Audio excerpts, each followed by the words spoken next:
He left me standing in the rain, chasing the woman he swore was just a friend. I didn't cry. I didn't beg. I walked away, pregnant, forgotten, and done. No. I'm raising our child without him, loved and protected by a man who showed up when no one else did. And when my ex came crawling back, I gave him one answer. You forgot me once. I remembered myself forever. If I ever write an autobiography, the first chapter will be titled, The Day I Swapped Shrimp for an Umbrella and Left My Marriage in a Thunderstorm. I was standing outside Maple Street Market with a bag full of fresh seafood, waiting for my husband. Keyword. Waiting. The rain came down so hard it looked like the sky had a vendetta against me. And yet I waited. Lucas Turner had texted me an hour earlier. Leaving now. Just checking on Isabel. Be there soon. Isabel. His ex. The ever-glowing centerpiece of his nostalgia. And, apparently, still the woman who could make him forget he had a wife. The thunder rumbled like it agreed with me. I stood under the market's awning, drenched from the knees down, holding on to that flimsy hope that maybe he'd still show up. Spoiler, he didn't. One by one, the women around me were whisked away. Boyfriends running in with umbrellas. Husbands pulling up with the heat on. Even the woman who forgot her purse got picked up with an apologetic kiss and a "don't worry, baby." Meanwhile, I was slowly transforming into seafood soup. That's when a sanitation worker, probably twice my age and 10 times my strength, waddled past and offered me her umbrella with a half smile. Take it, sweetheart. You're shaking like a leaf. I looked down at the shrimp in my bag. Then at her. Trade. She blinked. For shrimp. Tiger prawns, I replied. Fresh. Her grin spread like butter on toast. Deal. And that's how I left behind a bag of groceries, a crumbling marriage, and a version of myself I didn't even like anymore. All in one transaction. I stepped into the rain with my new umbrella. Battered, mismatched, but faithful. Already better than Lucas. The cab stand wasn't far. I hailed one down and slid into the back seat, soaking wet and smelling faintly of the ocean. Where to? The driver asked. I thought about it. About the house I didn't want to go back to. The dinner table where silence had become our third guest. The bed I used to share with someone who now shared everything.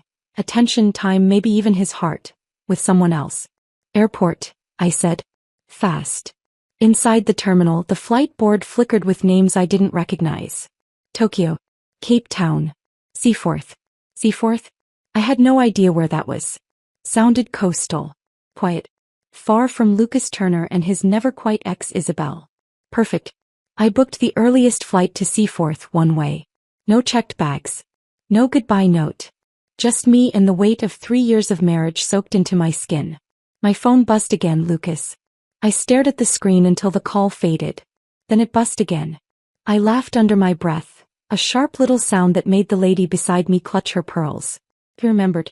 A little late, babe. When the third call came through, I answered for exactly 2 seconds, just enough to hear him say, Ava? Then I blocked the number. No dramatic exit, no warning shots, no revenge playlist blaring in the background. Just a quiet decision finally made. The flight boarded. The sky outside was still dark, thunder murmuring in the distance. I leaned back in my seat and closed my eyes, the cold from my damp clothes seeping into my skin, but not my bones. No, something in me had gone warm. Resolved. Lucas Turner forgot me in the rain. And I remembered who the hell I was. Seaforth smelled like brine, pine trees, and old money that had long since stopped caring how it looked. The airport was tiny. 2 gates, a sleepy cat curled up on a luggage cart, and a vending machine that only took coins. The sky had cleared, but the scent of rain still clung to the pavement, as if the storm had followed me here just to make sure I wasn't bluffing. I wasn't. I checked into the only inn with a working neon sign. It was run by a woman named Elsie who wore orthopedic sandals and looked like she could still beat someone with a soup ladle. You got luggage? She asked. Just emotional. She didn't laugh, but she gave me the key to room 6 and handed me a folded towel. Heat's finicky. Don't wear socks in the shower. Don't die in the bed. I don't clean up messes. Charming. I didn't sleep that night. Too many thoughts clawing at the walls of my brain like they were late to a sale. What if Lucas tried to find me? What if Isabel had fainted again and he got distracted mid-search? What if, God forbid, he didn't even notice I was gone? At some point my body gave out and I dozed off wearing my airport hoodie and clutching a complimentary pillow that smelled vaguely of eucalyptus and regret. Morning came with sunshine and nausea. Violent, gut-churning, stomach-in-my-throat nausea. I stumbled to the bathroom, dropped to my knees and dry-heaved into the toilet like a woman being punished by karma itself. Except I couldn't remember doing anything bad enough to deserve this. Unless sarcasm counted. In which case fair enough. By the time I wiped my mouth and stared at my reflection in the mirror, I looked like death with a side of eyeliner. I rinsed my face, brushed my teeth with a spare mini toothbrush I found in the travel pouch, and pulled my hair into a messy bun. Then I did what any rational woman in my position would do. I googled nearest clinic Seaforth. The clinic looked like it belonged in a Pinterest board titled, "If Hospitals Were Cozy." It had soft white walls, wooden floors and a front desk covered in succulents. There were no sterile white uniforms, no cold glares.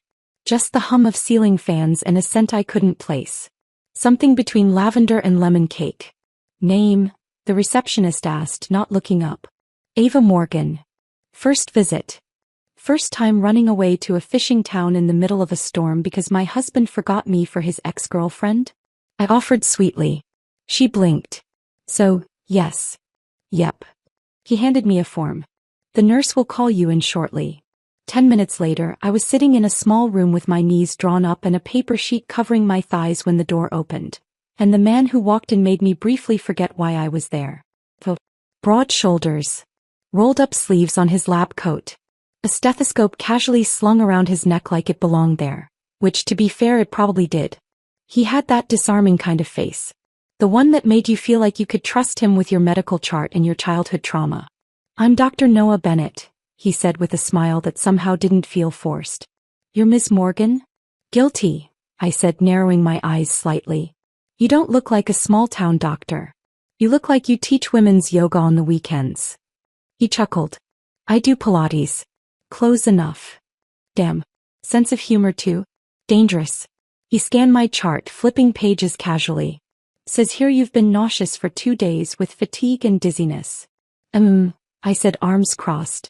Thinking maybe I just overdosed on betrayal and red wine. "It happens."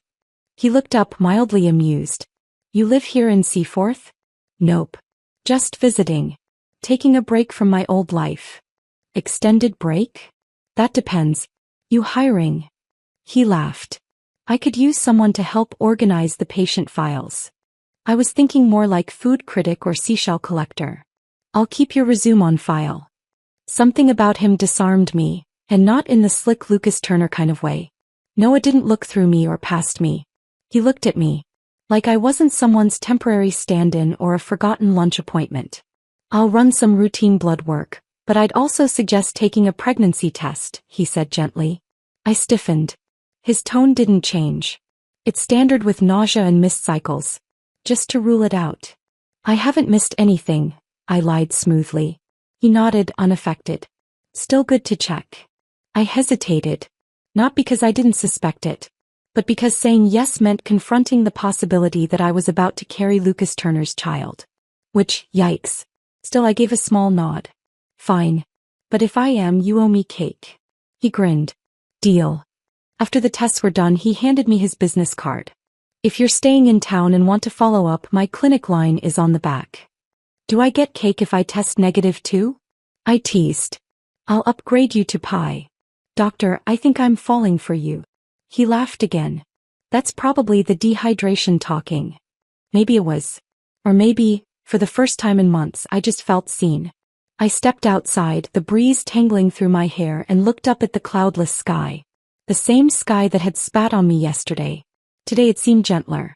Like maybe the universe wasn't trying to punish me, just reroute me. And in the pocket of my hoodie was Dr. Noah Bennett's card. Just in case. There's a very specific silence that falls after you find out you're pregnant by a man who forgot you existed during a thunderstorm. It's not grief. It's not rage. It's cosmic irony. The kind that makes you want to sit back, light a scented candle and tell the universe, "Okay girl, I see what you did there." I sat on a park bench across from the Seaforth clinic, paper bag crinkling softly in my hand, the positive result inside.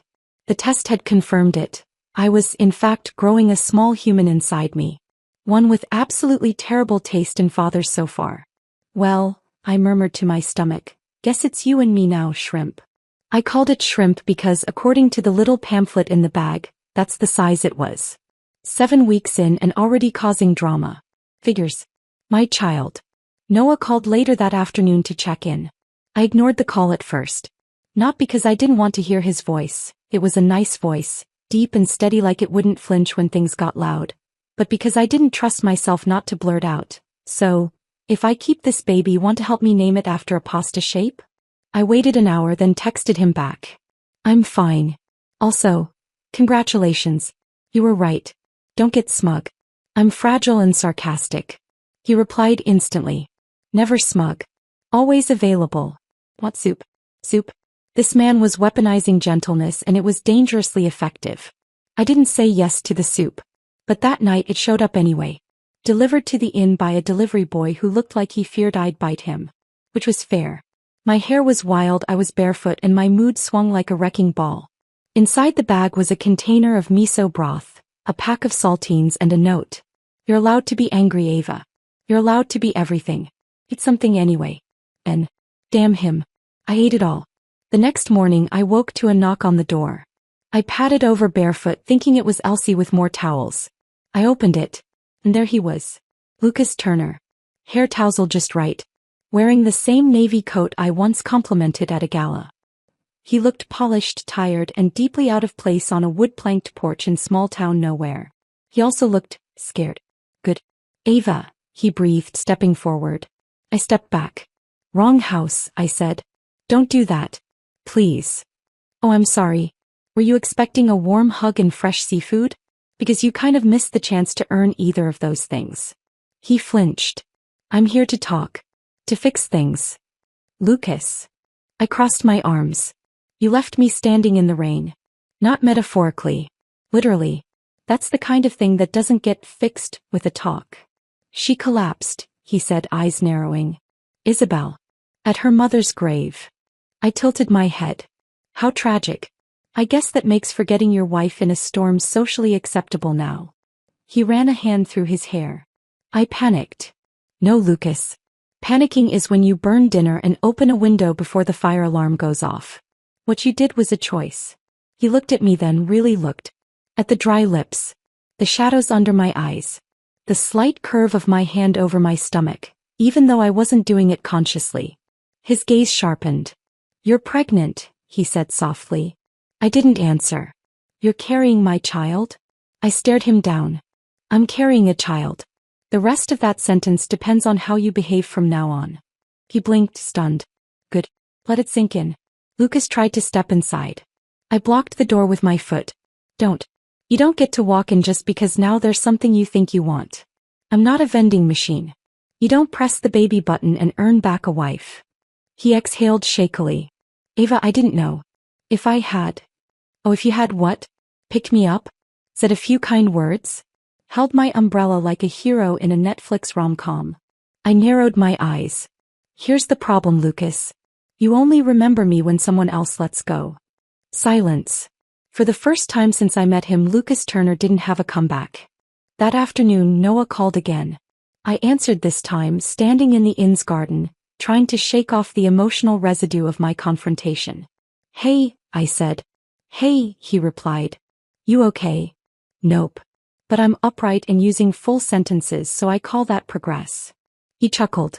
Want company? I paused. Can you bring cake? Already en route.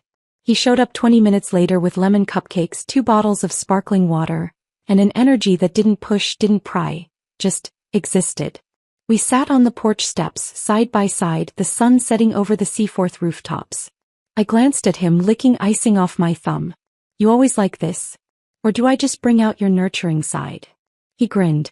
Only for women who look like they've seen war and survived. Flatterer. No. Honest. We were quiet for a while. Then he spoke again. I'm not here to replace anything, Ava. Or anyone.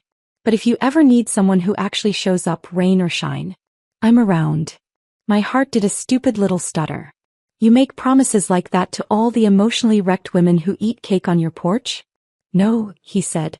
Just the ones who deserve to be seen. And for the first time in weeks I didn't feel forgotten. Grandma Helen arrived with a duffel bag, a crock pot, and a plan. She didn't ask questions. She didn't sigh in disappointment or gently lecture me on the importance of communication with one's spouse. She just looked me up and down, handed me a Tupperware container and said, "Eat this. You look like a bruised apricot." The woman was a walking thunderstorm of tough love, warm biscuits, and unsolicited wisdom, and exactly what I needed. I moved in with her that afternoon. Her house was small and cheerful, nestled at the end of a gravel lane lined with overgrown rose bushes that had long since given up trying to bloom in a straight line. The moment I stepped inside I felt safe. Safe in that way you do when you realize no one in the room is keeping score. "I cleared out your old room," she said, setting her bag on the floor. "Still painted seafoam green. Still smells like you." I raised a brow. "Like trouble and rebellion?" She smirked. "Like lemon lotion and stubbornness." I hugged her tightly, my voice catching in my throat. "You always knew how to find me. You always call when it rains," she whispered back. "Just like your mother used to." That evening, while Grandma made cornbread and muttered about Lucas being a walking regret with good hair, I sat in the sunroom scrolling through my phone, contemplating whether blocking his number had been impulsive or just smart. Then it buzzed. Unknown number.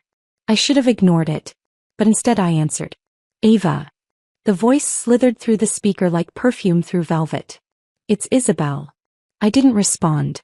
"I'm not calling to argue," she continued. "I just wanted to say I hope everything works out with the baby." The way she said it, like it was some inconvenient rash I'd caught, made my skin crawl. "Did you need something?" I asked coolly, already regretting answering. "I just wanted to clear the air.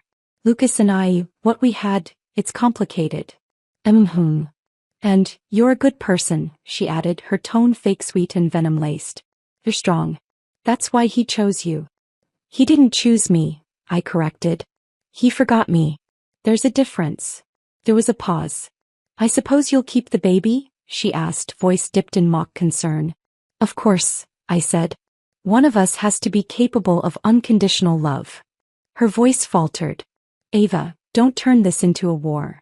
"No, Isabel. That's the thing. There is no war. You can't fight for something that already walked away from you." Then I hung up and blocked the number before she could respond. I leaned back in the chair, heart racing, breath shaking. Then I let out a single laugh. Because for the first time since this whole mess started, I knew I'd won something. I hadn't needed to scream. I didn't slap her in some public showdown. I just stayed. And she hated it. Later that night, I heard a knock on the front porch. I opened the door to find Noah holding a gallon of milk and a box of cinnamon tea. "You okay?" he asked, gently brushing a lock of hair from my face. "I just eviscerated someone with words," I said calmly. "So yes, quite." He smiled. "Want a trophy?" I grinned. "Got any that say pregnant and petty but peaceful?" "No, but I could make you a sash." God help me, I liked this man. He stepped inside and we settled into the kitchen while Grandma Helen pretended not to listen from the other room. "She yours?" he whispered, nodding toward the shadow in the hallway. "Biologically? No. Spiritually? Absolutely. She once chased my middle school crush off the porch with a fly swatter. I like her. She's not for sale." He chuckled, stirring the tea. We sat in companionable silence for a while before he cleared his throat. "I don't want to overstep," he said, voice careful. "But if you're going to stay here for the rest of your pregnancy, I'd like to help." I arched a brow. "Because you feel sorry for me?" "No," he said without hesitation. "Because you're doing something brave. And because I like you." I blinked. "I like that you bite back. I like that you joke when you're scared. And I like that you're doing all of this even though it's hard." I stared at him. "You're dangerously close to sounding like a stable adult man with emotional intelligence. Do those still exist?" He smiled. "We're rare. Like solar eclipses and affordable rent." I laughed. "For real this time. Not the bitter, biting kind. The kind that made your shoulders drop and your lungs forget what they'd been holding." "You're different," I said quietly. "So are you." And just like that, without grand declarations or romantic cliches, he became my safe space. Over the next few weeks, Noah didn't try to fix me. He didn't offer speeches or strategies. He just showed up. With vitamins. With muffins. With jokes. With quiet, steady presence that filled the air without crowding it. When I had a bad night and cried over the sound of baby heartbeats on an old YouTube video, he sat beside me on the porch and didn't say a word. When I snapped at him for no reason, he brought me tea the next day anyway. When I felt bloated, broken, and borderline monstrous, he told me I looked powerful. I believed him. And not once, did he ask for anything in return. Meanwhile Lucas? Well, Lucas was spiraling. He sent emails. Left voicemails. Sent me one of those ridiculous Instagram quotes about second chances and timing being cruel.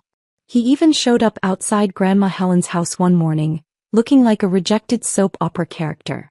I didn't open the door. But Grandma did. And she told him calmly and cheerfully that I was doing just fine and didn't need closure delivered like a pizza. He left looking like someone had just canceled his inheritance. By the end of the month I realized something startling. I hadn't thought about Lucas in 3 whole days. Not while baking with Grandma. Not while sorting nursery fabrics. Not while laughing at Noah's terrible dad jokes about baby names. Spoiler, he wants to name her after a Star Wars character. Over my dead body. 3 whole days. And that's when it hit me. Love doesn't always leave with a bang. Sometimes it slips away quietly, when you stop waiting for someone who never really showed up. It started with a dull ache in my back and a suspicious craving for peanut butter pickles, which I didn't even own. Then the sky split open. Seaforth didn't get many storms, but when they came they made sure you remembered them. Rain slammed against the roof like it had personal beef with us. Thunder rolled so loud it shook the tea mugs in the cupboard. And of course my body, ever the drama queen, chose that exact moment to go into labor. I was 7 weeks early. Because naturally nothing about my life was ever delivered on schedule. Not my marriage. Not my epiphanies. And now not my child. Grandma. I shouted from the hallway, one hand gripping the wall, the other clutching my swollen belly. Code shrimp. I repeat, code shrimp. She appeared in the doorway in her housecoat and slippers like a retired general ready for war. How far apart are the contractions? I don't know. I snapped. Time is a construct and my uterus is staging a coup. She blinked once. We need to call Noah. No, we need to call a spaceship and get me off this planet. Grandma shoved a pillow under my arm. We're calling Noah. He arrived in 15 minutes, soaked through, winded and calm as ever.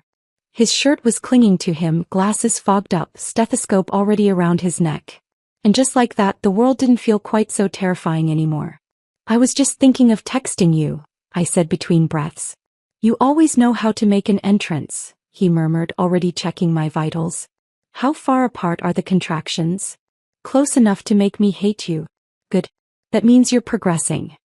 Grandma handed him a towel and a thermos of broth like it was her sacred offering.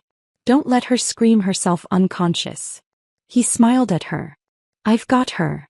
By the time we got to the clinic, the power was flickering and the wind was howling like an ex who couldn't take a hint. Noah walked me in himself.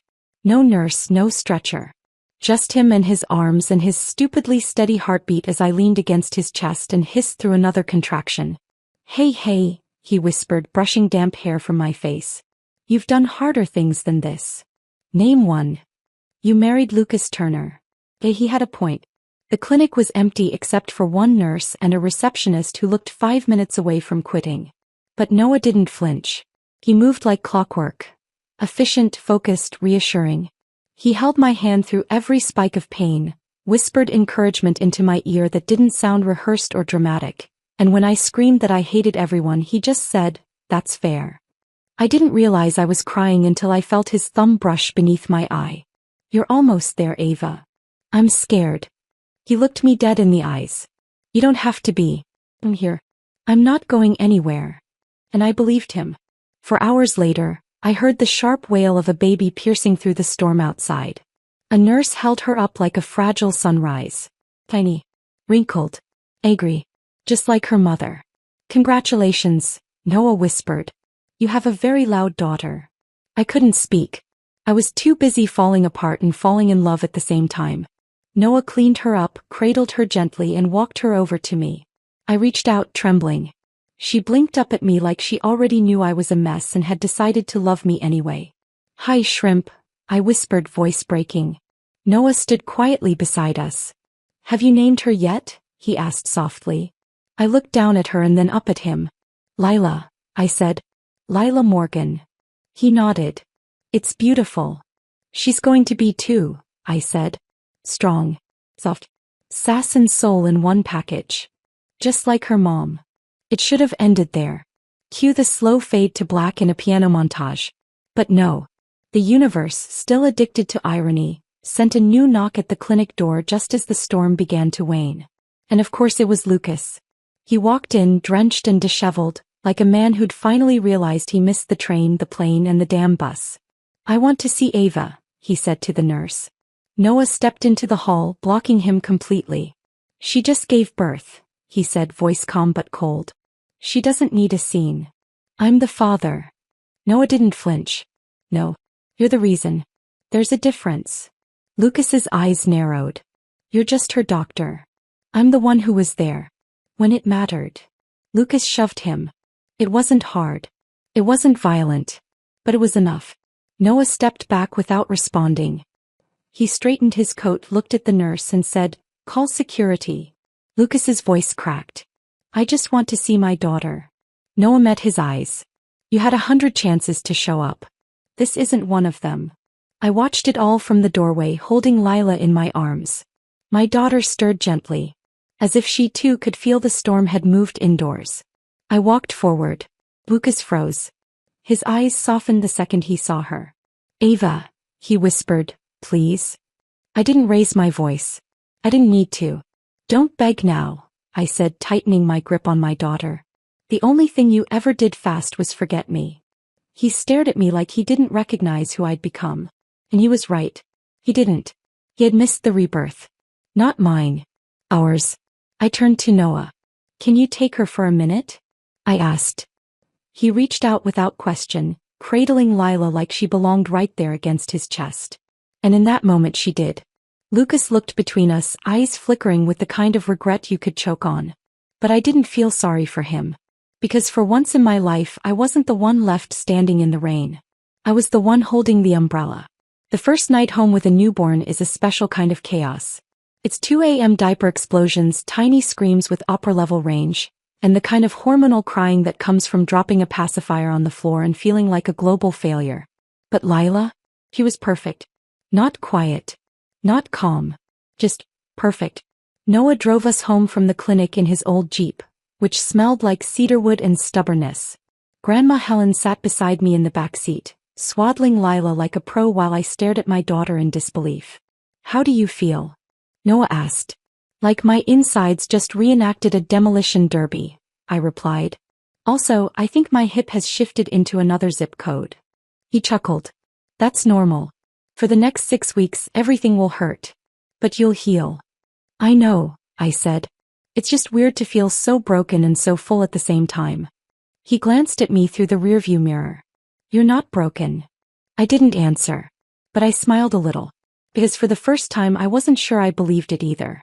Noah offered to let us stay at his place temporarily, just until my stitches healed and the cottage was ready for us. I almost said no.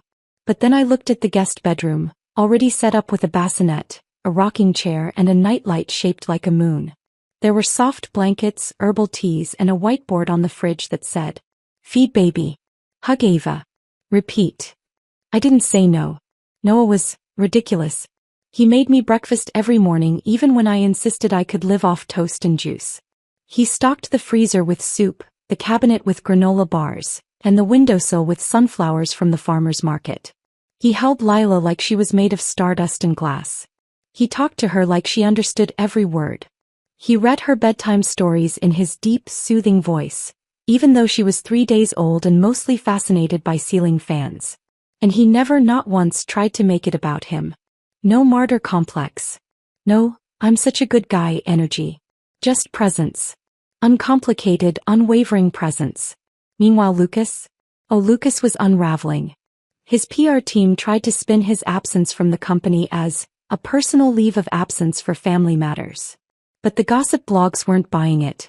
Especially after someone, definitely not me, leaked a voice recording. In it, Isabel could be heard laughing during a brunch with her influencer friends saying, Ava's just a placeholder. I told Lucas to give her a baby so I wouldn't have to. That worked out, didn't it?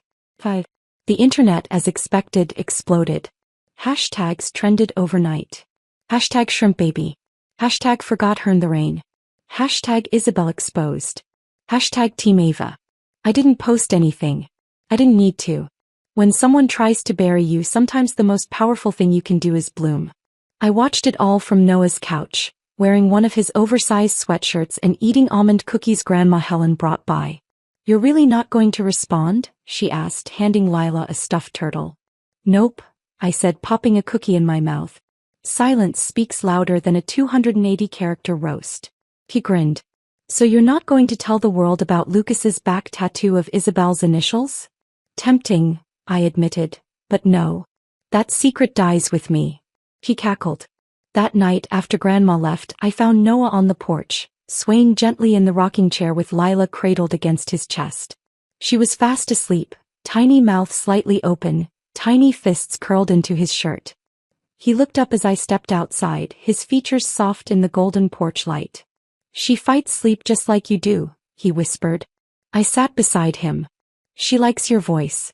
So do you, he said, teasing. Only when you're not talking about herbal teas or diaper brands. We sat in silence for a bit. Then he said, I know this isn't how you imagined any of this. And I'm not trying to be anything except what you need right now. But for the record, I'm here. As long as you'll have me. I turned to him slowly. Noah. Yeah. Would you judge me if I kissed you right now? His brows lifted slightly. Only if you used tongue in front of the baby. I laughed so hard I nearly woke Lila. And then I leaned in just a little, just enough, and kissed him on the cheek. His eyes fluttered shut for a second. He didn't move, didn't ask for more. And I realized that was exactly why I trusted him. The next day I walked Lila around the backyard garden in her little sling while my phone buzzed endlessly. Messages. DMs. Even Lucas's lawyer had tried reaching out. He was being sued for fraud by a rival investor and was about to be removed from the company board. Isabel had gone into hiding. And I was sipping iced tea in a cozy robe with my daughter cooing against my chest. Funny how that worked out. That evening, Noah came home from the clinic with a new stuffed bear, a bouquet of peonies and a tired smile. I got called Daddy by accident again, he said as he handed me the flowers. I arched a brow. Scandalous. He shrugged. Not the worst thing I've been called. I took the peonies, pressed my nose to them and whispered, You're doing good, Noah. So are you, he said. Even when you don't think so. I glanced over at Lila, then back at him. You think she knows? Knows what? That I wasn't ready. That I'm still winging it. He smiled. She doesn't need perfect Ava. She just needs present. Like her almost dad? He went quiet. Then said, I don't need a label. I just need her to know I showed up. God help me, I felt my eyes sting. Okay, I whispered. We can start there. The first time I saw Isabel's apology video, I was changing Lila's diaper while listening to a podcast about pasta sauces.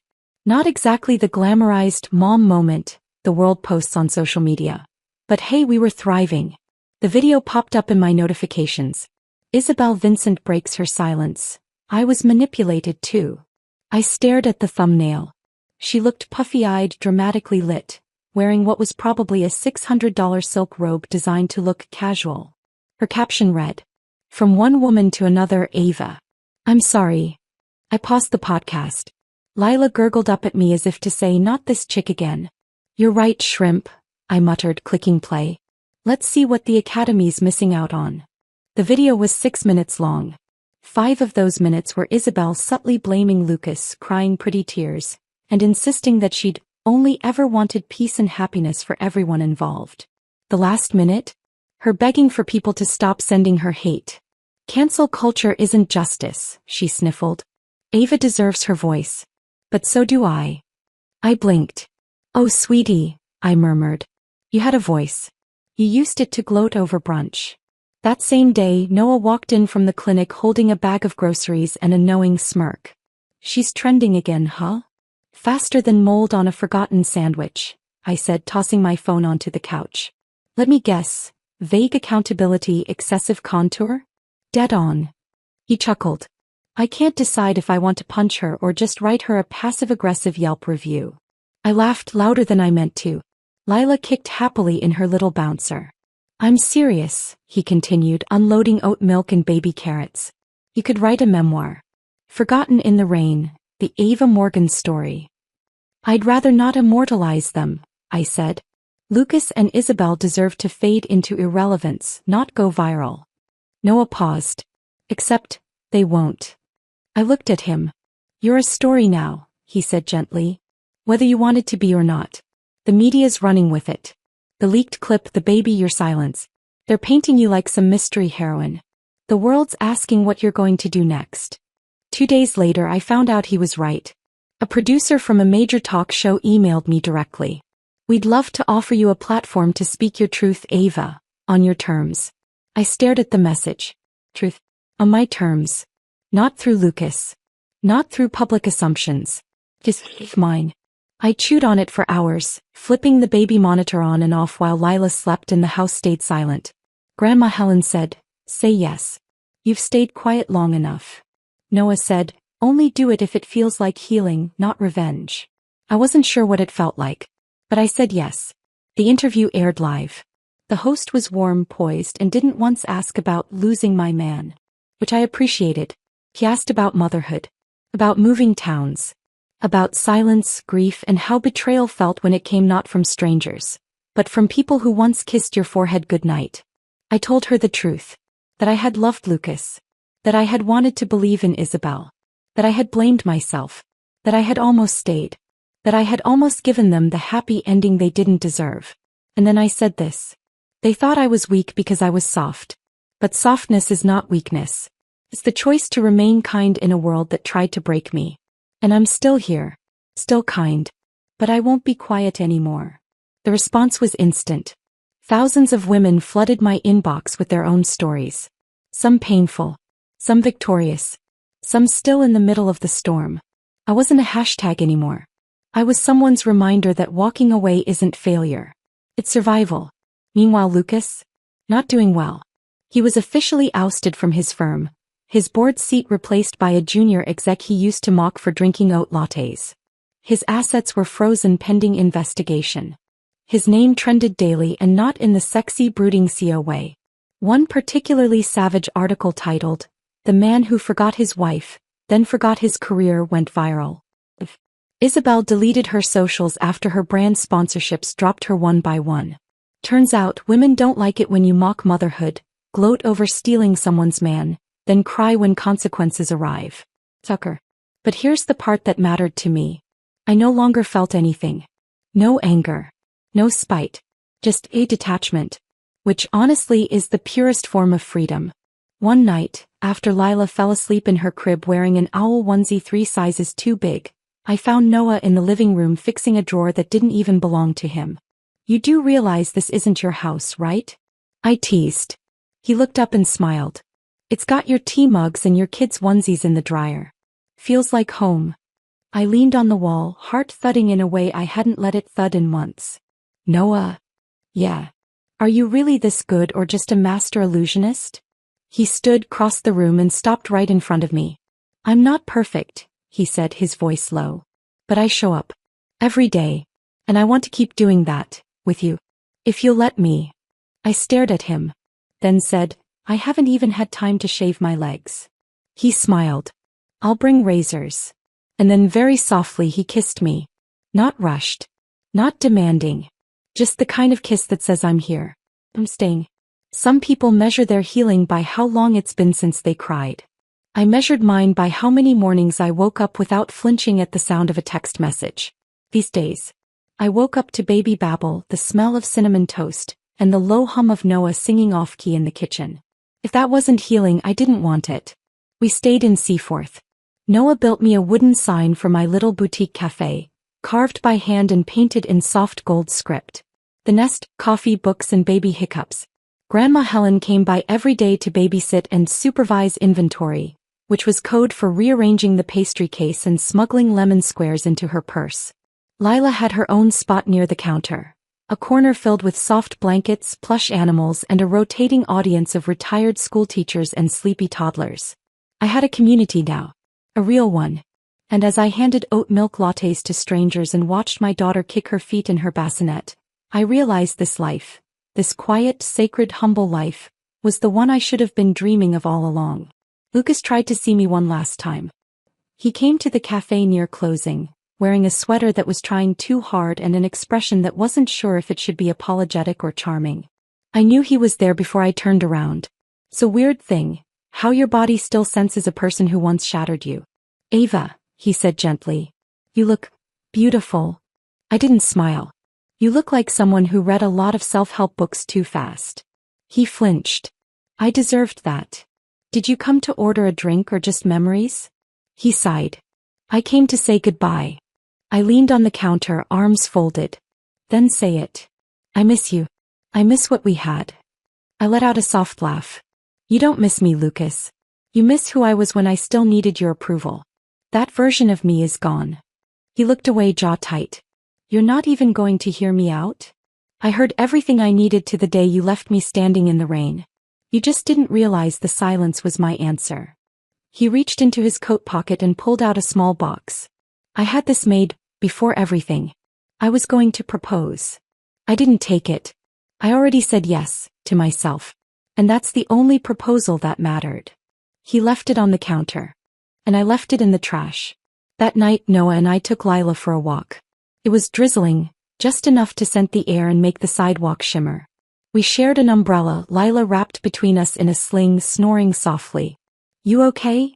He asked, sensing the leftover tension in my shoulders. Yeah, I said.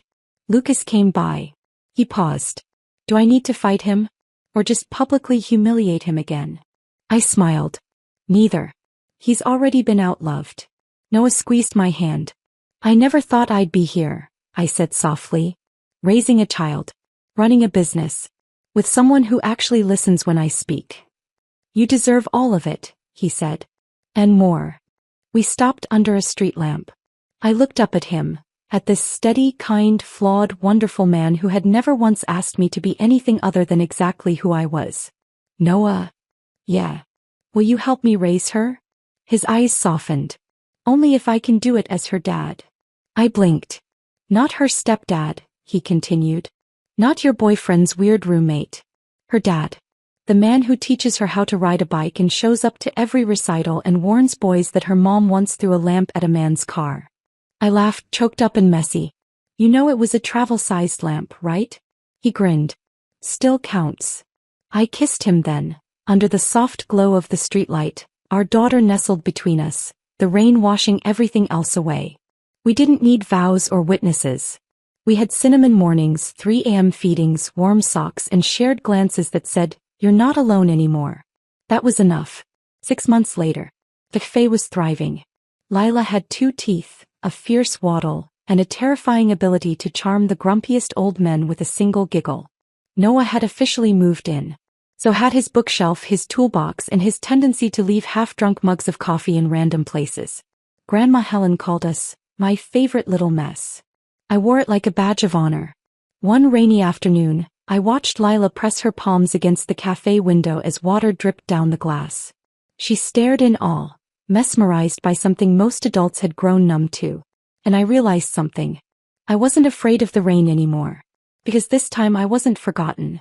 This time someone stayed. This time I chose the family who never needed fixing. Just loving. The end.